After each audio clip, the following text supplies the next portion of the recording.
What is going on, everybody? Welcome to Corner Pub NFL Pregame Show Week 10. Usually hosted by just myself, but this week I got a special guest host. Ryan Shead of the Corner Pub Sports Podcast is joining me this week to go over the games. What's going on, everybody? What's going on, Ryan? Thanks for joining me today, dude. Absolutely. Yeah, Ryan's rocking the old Wilbert. You got to rock the Wilbert against Dallas. Yeah, taking on the Cowboys today. Big game for the Eagles. Let's see. We got some. Okay. You're in the private chat, Ryan. I don't know if you, yeah, it's all right. I don't know if you can give comment. I don't know if there you can. Go. I got it. Okay. All right, cool. Welcome everybody to the show, and we're gonna give you some a rundown of the Week 10 slate of games here. Got 3 special picks for you that we call the Selby Sizzler. We'll call it the Selby and Shead Sizzler today, even though Ryan doesn't know what games I'm picking. No, I have no idea what games I'm picking. But let's get it started here from the jump here. We got Buffalo and Indianapolis. In Indy, Buffalo's favorite by 4 points. The over-under is 46.5. Indy's starting to get their stuff going a little bit with Flacco behind the helm or under center there, with Anthony Richardson being benched probably for the foreseeable future. It seems like it's kind of a mess going on there. Yeah, he might be done there. Yeah, he might need a new thing. Dude, we got the same situation we had Friday. Yep. Facebook I don't know what the deal is there, but we got a Facebook user coming up. It's something with StreamYard. So we apologize for those who are leaving comments. If you're on YouTube, you're fine, but for some reason we're getting Facebook user. I like Buffalo. I'm assuming that's Jay, So I'm sorry, guys. We got the same issue here that we had Friday night. But anyway, so Buffalo's starting to get going a little bit. Who do you like, Rye? I never like giving a home team points. I'm actually going to take the Colts out right here. I think they get rolling a little bit. Steichen's a good coach. They're definitely in a better situation with Flacco than Richardson, even though Pittman's out, but he hasn't done nothing all year anyway. So I'm going to take the Colts out right here. Okay.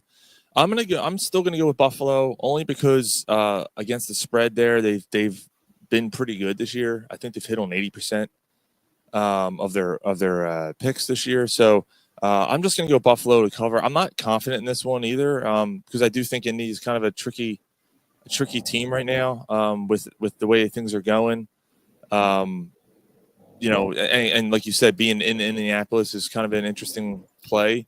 The 4 points does tell you though it's a Buffalo line because usually they give the home team the 3, so they do like Buffalo here in Vegas. But yeah, I'm gonna go with them, and then here we go. Oh no, Facebook user's back. Yeah, I'm gonna write the StreamYard and figure out what's going on there. I thought it was something we did on Friday night differently, but apparently not. There's just some kind of issue going. Cooper's questionable. I guess that'll come out in about. What time's this game? 11. So 11:30. So closer to when we're done here, we'll get that. So I like Kincaid this week for Buffalo. Indianapolis has allowed the 4th most points to wide receivers, and with Cooper being hurt with his wrist, and then Keon Coleman's out this week. So I like Dalton Kincaid to kind of be a target there for Josh Allen this week. And then on the Indianapolis side, Josh Downs. Downs saw 5 more targets than any other Indianapolis receiver last week, despite the fact that they had to go a lot of 12 personnel last week based on the matchup. They weren't really throwing outside. So Downs could be a good play this week against Buffalo. Secondary could be had. So that's what. Here we go. So I'm on YouTube. Yeah. Facebook's just pinwheeling. Yeah, Facebook's a mess, man. I don't know what's going on there. One other fantasy implication: if you need a quarterback and Flacco's available, go get him. Yeah, sure, absolutely. Especially this week. Yeah, you got time. You still have an hour and a half here, or 2 hours or so before the game starts. Next game here, we got Denver taking on Kansas City. Chiefs are 7-point favorites at home. The over/under is 42. It's actually 7.5. The point spread went up, so it's 7.5 now. Kansas City's favorite. We talked about it on Friday. Kansas City's offense finally got going last week. Denver's defense is half decent. Is 7 points too much? I definitely think. And Denver hasn't beaten them in Kansas City in like 8 years or something. It's about as long as the Eagles are going against in Dallas. And Kansas City's going to lose. They're going to lose a game. Mm-hmm. So I'm, again, going to go Denver outright here. I think they beat them. Denver outright. I'm going Denver to cover. I don't think they win the game. I think the Chiefs defense is going to be too much for Bo Nix. And based on fantasy implications, you're not going to like this one, Ryan. Javonte Williams to me is a scary start. I don't want to start him. He's a good on my defense. Bench anyway. Yeah, this game could get out of hand too. I mean, if the Chiefs go up, they're not going to run anyway. So, I don't know if the Chiefs blow them out in any way because it is a divisional game. We know how those games go. But yeah, I'm going to stay away from Javonte Williams this week. Hey, what's going on, Mark? And Denver to cover. Yeah, I agree. Thank you, Facebook user. We appreciate that. It's so stupid. I don't get it. That's Mike. Oh, it's Mike. Okay. All right, cool. Thanks, man. All right, so it's time for the Selby and Shead Sizzlers. Selby.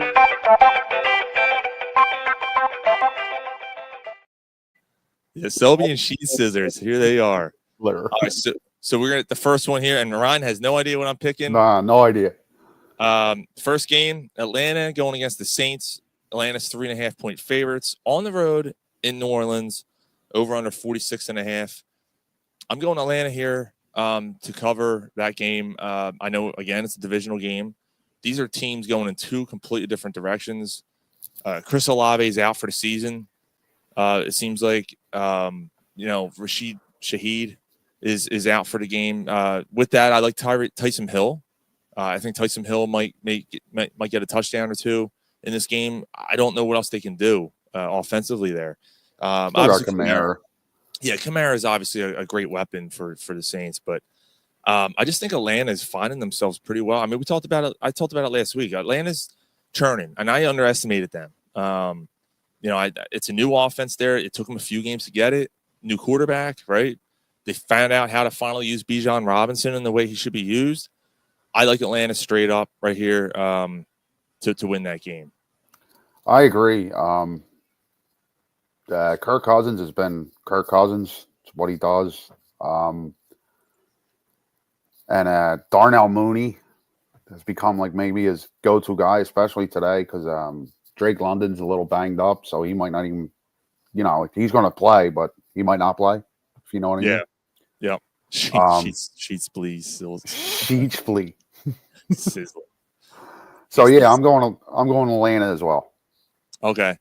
Yeah, and Mooney is another one of my guys that I'm definitely absolutely starting in fantasy right now. I mean, he's been on fire the last few weeks here. I know the one game he ended up getting a late touchdown, and that was basically his most of his points. But he's been really solid for them right now. And like you said, Drake London out or banged up. Mooney's the guy there. Next game for the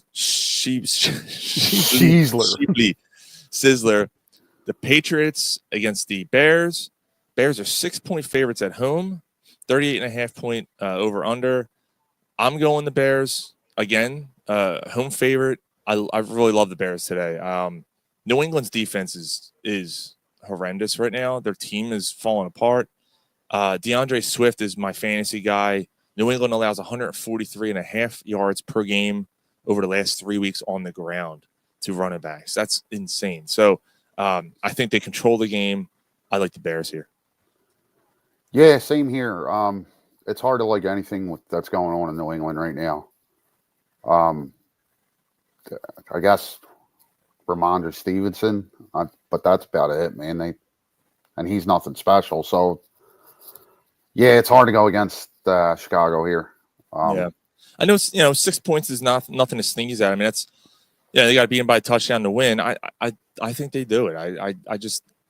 I don't see Chicago struggling at home against New England. I don't see it. I think they, and those receivers, both those receivers there, DJ Moore and Keenan Allen could be good plays as well. So, although Christian Gonzalez will probably I would think he'd be on DJ Moore, but that's a little bit of a scary matchup. But I think they're going to do enough offensively to open things up. Yeah, like you said, with Swift, with Keenan Allen starting to come on a little more. It's hard to go against Chicago here. Yeah. The last Selby Sizzler, or whatever, I'm not even saying it again. Monday Night Football, we got Miami taking on the Rams. 1.5 point favorites at home are the Rams. Over under 49.5. I like the Rams. I know Miami's got Tua back. The Rams defense can be had, but the Rams are looking a lot better now that they're healthy. Nakua, Kupp, Kyron Williams has been awesome all year. Stafford, it looks like he's looking like the Stafford of old again. I'm taking the Rams here. And then as far as and then I'll get your pick. Fantasy-wise, I got a tricky one here. I don't usually go tight ends, but I like Jonnu Smith. Believe it or not, since Miami's bye and when Tua came back, Smith actually leads the team in target share over over Hill, over Waddle. Waddle, by the way, I'm scared to start him. The only points he got last week was on a last second touchdown with 2 minutes left in the game or something. Otherwise, he would have had negative yards and one target. So I'm staying away from Waddle right now. And the Rams have allowed six most points against tight ends. So Jonnu Smith, sneaky play there. Sneaky play. What do you got? I'm gonna go Miami here again for the same thing you said. I think the Rams defense can be had, and it's only a matter of time before Miami gets going. This is Tua's third game back, and I'm actually going to go kind of against what you said there. I think Waddle's a must play. This feels like a big Waddle game to me. So I'm going to go Miami and Jalen Waddle. Okay. I did fight with it a little bit because I have Waddle in the one league. I did fight with it. I can't trust him right now. I'm going, believe it or not, I'm going his opponent. I'm going Mostert this week. I don't know. I might be switching that up. I'm not sure yet. Because I'm not confident in him right now either. He hasn't really produced. I mean, he got me 10 points last week, but if Waddle has a game, he should be getting me double-digit points. All right, so those are the Selby Scissors. Just to recap, Atlanta, Chicago, and the Rams, and then you went Miami over that one. So San Francisco takes on Tampa Bay. San Fran is up, or 6.5 point favorites, I should say, in Tampa Bay. That's kind of crazy. 50.5 over.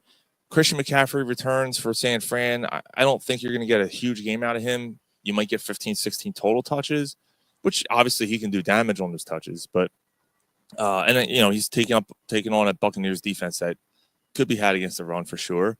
But 6.5. I mean, I've been saying this every week, it seems like, and San Fran keeps proving me wrong. That it just seems like a lot of points. Every week they're 7.5 point favorites, 6.5 point favorites, and Tampa Bay has proven, despite Evans and Godwin being out, they can hang in games. They should have won last week. I don't know. I don't know what to make of Tampa Bay. And that's why this game's tough for me to pick. I think I'm going to have to go Tampa Bay to cover, and they're home too. So that's a tough one. What do you have? I'm kind of leaning the same way, and it's really surprising with Tampa Bay that Baker Mayfield's turning to it's out on it. Like, he's a good quarterback. But it's so surprising with Tampa Bay that their defense doesn't hold up with Todd Bowles coaching it and calling plays there. Like, it's strange. But I completely agree with you. I think San Francisco wins, but I think Tampa Bay covers. Yeah, it seems that's a lot of points to be an underdog at home. Yeah, I kind of agree. Everyone agrees. Everyone's saying Tampa as well. Just sorry for we don't know who you are. Stupid. Oh, yeah, I know you. So Gary's got Tampa. J Parr has Tampa. Mike, I know Tampa is banged up, but so is San Francisco. Can't take them with that many points. Yeah, so we're all on the same page there. Which means San Fran will cover. Yeah. Win by 2 touchdowns. Yeah. McCaffrey has 48 points. Pittsburgh against Washington. Washington's 2.5 point favorites. Over under 45. Tough game. This is a really tough game here. Pittsburgh's defense is probably the toughest defense that Washington's going to face this year. I have a feeling we're going to be on different sides on this. I'm actually going to go Pittsburgh. I think Pittsburgh's going to be able to score on Washington, and Washington's going to struggle against Pittsburgh's defense. And because of that also, last game, fantasy, Bucky Irvin went 7 carries for 24 yards last week against Kansas City. And plus Rashid White has been out touching them. So I'm sitting Bucky Irvin right now, especially against San Francisco defense. In this game, George Pickens is my start. He's getting a lot of targets right now with Russell Wilson under center, especially in the red zone, and it's been increasing every week. So George Pickens is definitely a start right now, especially against a Washington defense secondary that he should be able to get points against. Mm-hmm. So what do you think about that game? I'm torn on this one as well. I'm going to go Washington just because they're their home team. Mm-hmm. But I do think it's like a sloppy type game. And I completely agree with you with George Pickens. You need a flex player, put him in there. Yeah, he's been playing. He's been producing the last few weeks. Yeah, since Wilson became the quarterback, really. Yeah. But yeah, I think this is a tough, hard-fought game. And again, I'm only going to go Washington because they're home. Well, I don't have to look, and I know who that is. That's Mike. Pittsburgh here. Daniels gets schooled today. Redskins always. I don't even have to look. I know who that is. That's Gary because he's playing me. Yeah. Going to the well with Pickens. Yeah, I like Pickens this week, man. I really do. All right, so next game we have is Minnesota -7 against Jacksonville in Jacksonville, 43.5. Again, a lot of points for a Minnesota team that's been struggling. They lost 3 in a row. But is this the get right game for taking on Jacksonville, who's been struggling as well? Obviously, Jacksonville, man, you know what? I'm going to switch my pick up here because of what I'm about to say. Jacksonville hung with the Eagles last week, and most of their losses have been within 5 points. Before you change your pick, remember Trevor Lawrence is out. Oh, that's right too. Actually, it might be better for them. Mac Jones. Yeah, no. You know what? I'm gonna go with my gut. I'm gonna stick with Minnesota. Brian Thomas Jr. Is another player for Jacksonville here that you might want to stay away from right now because of the fact that Mac Jones is in there. You don't know what you're going to get out of him. Plus, he's been struggling lately too. He hasn't been putting up the points that he had been. And Minnesota secondary could be Minnesota secondary is awful, especially against fantasy wide receivers. Mm-hmm. It seems like the perfect storm for Thomas to really have a master game. I can't trust him because of Mac Jones playing. So I'm kind of staying away from that one. Evan Ingram, though, could be a good play because So would the running back Tank Bigsby. Tank Bigsby. Clayton Bigsby. Clayton Bigsby. Yeah. I would definitely play him if you needed a running back. But I agree with you here. I'm going to go Minnesota. Okay. Minnesota here with the points. Jacksonville got lucky to stay in that game. Yeah. Yeah, I mean, that's true too. But Jacksonville's done that all year. They've hung around these teams all year.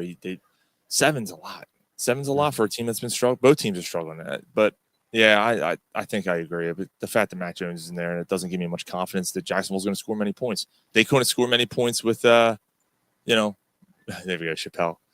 Going to get a lot of points with Lawrence in there. So, right. Yeah. One thing you got to give Peterson credit for. That team hasn't quit on him. No. And they're Etienne's back, so maybe they start running more. I don't know. That's a sloppy game. I'm staying away from that game. Yeah. This game though, Eagles taking on the Dallas Cowboys. Usually we're much more fired up about it, but Dak Prescott's out for the season. CeeDee Lamb's banged up. He's playing. Parsons is banged up. He's playing. Does that make a difference for a Dallas defense that's near the bottom of the league in every category? Taking on an Eagles offense that's starting to find themselves a little bit. 7.5-point favorites in Dallas. I'd like to know the last time that they had spread that big in Dallas, and then 43.5 over under. First of all, I'm taking the over. A lot of Eagles Dallas games, despite who's playing a quarterback for Dallas. In this case, it's Cooper Rush. It could be Trey Lance too. They might be putting in packages for Trey Lance today. The Eagles and Cowboys have gone over 45 points in 8 straight games. So the over-under looks pretty tasty there, especially with our score predictions. You can check out on cornerpodsports.net. We have our predictions up and running, I believe. I think I published it. Maybe I didn't. I don't know. If I didn't, it'll be up any minute. But, yeah, our predictions are pretty interesting there. As far as that game goes, let me see. Did I post it? Yeah, it's up. It's up on our website now. And all that says it's going to be on the over there. And because of my prediction, the way I feel, I think the Eagles win by 10. Yeah, I got the Eagles. I got them winning big. I think it's a big day for the Eagles. 35-18, I think I had them. Again, anybody on the Eagles offense that has to be in your lineup today. Mm-hmm. Then, yeah, I just think Dallas is in. They're reeling. They're in trouble. The defense is probably going to look a little better because of Parsons. He's just that type of player. But Lane Johnson usually does a really good job with them. Yeah. So, I'm not afraid of their linebackers. I'm not afraid of their secondary. It's funny. So we do the edge, on our website. We do something called the edge, where you got quarterbacks, receivers, running back, and who gets the edge. What team gets the edge. It's the first week this year that I couldn't go to the edge to any particular category for the Cowboys. No. Right now, I mean, I thought about defensive line, but then I was like, why? They're not sacking anybody. They're not stopping the run. They can't get any pressure. So to me, I'm taking the Eagles defensive line over the Cowboys. So yeah, they've become one-dimensional offensively, and they can't stop anybody defensively. Yep. So yeah, so it'll work out. The Eagles will lose by 10. That's right. A lot of people are thinking here in the text thread here that Eagles win, Dallas covers. That's been the kind of the MO there. I wouldn't be surprised, especially the Eagles aren't putting teams away for some reason. Yeah. So, but yeah, we're taking the Eagles there. We got Tennessee and the Chargers. Chargers 7.5-point favorites at home against Tennessee. Over under 39 is the lowest over under of the week. That sounds about right. I think this is gonna be a low scoring game, 14-10, something like that. Yeah, it's probably a sloppy game, but I'm giving the edge to the Chargers. Although I just said 14-10, 7.5 is a lot. I'm gonna give Tennessee to cover. Just a lot of points. The Chargers aren't. It's not like they're an offensive juggernaut right now, but Tennessee's pretty bad. That's exactly what I was thinking. The Chargers are going to win this game, but the Chargers also have a way of making things more interesting than they should be. And like you said, they're not a juggernaut, so they're going to win. But I don't see them winning by 8 points. Yeah, that seems kind of crazy. But Vegas does that on purpose. They that extra half point is going to be the difference in this game. Guarantee it. That's what it's going to be. Fantasy wise, sitting. I'm sorry. At the Eagles Dallas game, Dowdle or any running back against the Eagles defense right now, I'm sitting them. Eagles are third best in the league against the run. So, and if you're starting Rico Dowdle anyway, you're probably in trouble. But I stay away from that. And then fantasy implications for Tennessee and the Chargers. I'm sitting Tony Pollard right now. He's banged up. I would definitely sit him. His backup should be getting a little more carries there this week. And then Calvin Ridley taking on a really good Chargers secondary. Really good Chargers secondary. So I'm sitting Calvin Ridley this week too. So Jim Harbaugh, and he's a good coach. Yeah. Say what you want about him, but he's a good coach. He's a maniac, but he's a good coach. Yeah. It's that face. It's like he's having an aneurysm. I see the Chargers pounding the run after getting up and winning by 10. Okay. So you can see that 7.5 working out. All right. We got 2 games left. We got the Jets -2 taking on Arizona. In Arizona, 46.5 point over under. Who are the Jets to be favored anywhere? Tough. I'm taking Arizona. Yeah, what do you got, Ryan? Yeah, I agree. I'm going Arizona. Yeah, I don't. Yeah, how are the Jets favored on the road against anybody? Yeah, Arizona. They're just looking. They just don't look right at all. Mm-mm. But on the flip side, Devontae Adams is starting to come on a little bit. He's been getting more looks the last few weeks. He's definitely getting a more increased role. And they needed him to do that, especially with Lazard still out. He's on IR. So Devontae Adams is a guy I am starting against Arizona's defense because I think he will get his. But I agree. I don't think the Jets just. I don't know. Something's just really off about that team. I was offered a couple of trades for Breece Hall this week. I had to turn it down. I think Gary, who's probably listening too, same thing. Dan Vargo, same, in our league as well. I don't know. There's something about him you just can't put your finger on it, and you kind of want to stay away from him right now. It's just something's just really strange about that team. Arizona, we got here in the text thread, and then I agree with both of you. Not sold on the Jets. Aaron isn't the second coming of Jesus. Get off his Johnson. I'm assuming that's Gary. Mike. Oh, it's Mike. Yeah. That's Mike saying that. Wow. Yeah. Wow. All right. When I first seen it, I thought it was Gary too. Yeah.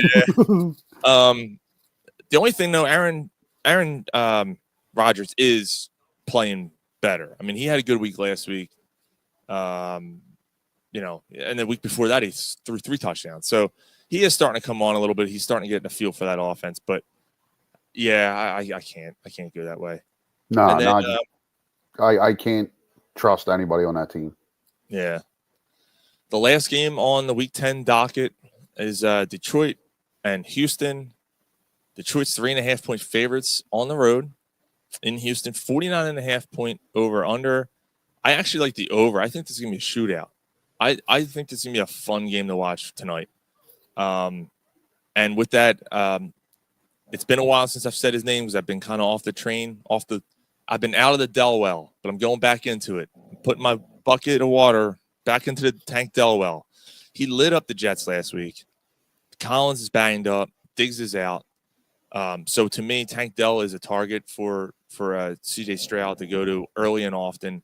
Like I said, he had a monster week last week.